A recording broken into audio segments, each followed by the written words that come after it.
உம்மையே நான் நம்புவேன்.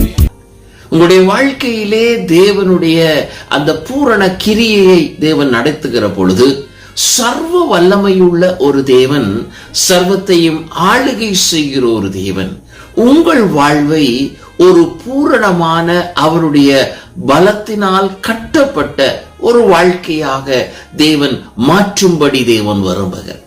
கடந்த வாரத்தின் செய்தியிலே நாம் பலவீனமாயிருந்த தாயின் வயிற்றிலே சப்பானியாய் பிறந்த ஒரு சப்பானியை குறித்து நாம் தியானித்தோம். அவனுடைய வாழ்வு ஒரு தேவாலயத்தின் வாசலிலே அல்லது தேவாலயத்தின் அருகிலே இருந்தது. ஆனால் அவன் தன் தேவாலயத்தின் நன்மைகளை அவனால் உணர முடியவில்லை, சுதந்திரிக்க முடியவில்லை. அந்த தேவாலயத்திலே அல்லது தேவாலயத்துக்குள்ளே கிடைக்கின்ற அந்த தேவ மகிமையினுடைய நிறைவை பெற்று மகிழ்ச்சியாய் வாழ்வதற்கு அவனுக்கு வாய்ப்பு தரப்படவில்லை.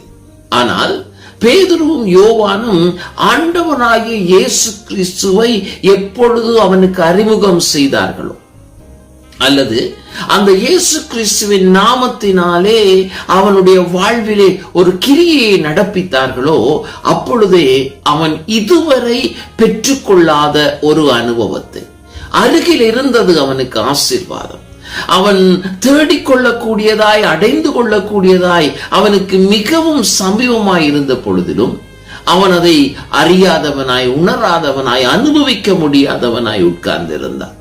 ஆனால் இயேசு என்கிற நாமம் அங்கே தேவ பிள்ளைகளே அவனை நிற்கவும், நடக்கவும், துள்ளவும், குதிக்கவும், தேவாலயத்துக்குள்ளே ஓடக்கூடிய அல்லது தேவாலயத்தை அடைந்து விடக்கூடிய ஒரு ஆசீர்வாதத்தை அங்கே கொடுக்கிறதை நாங்கள் பார்க்கிறோம்.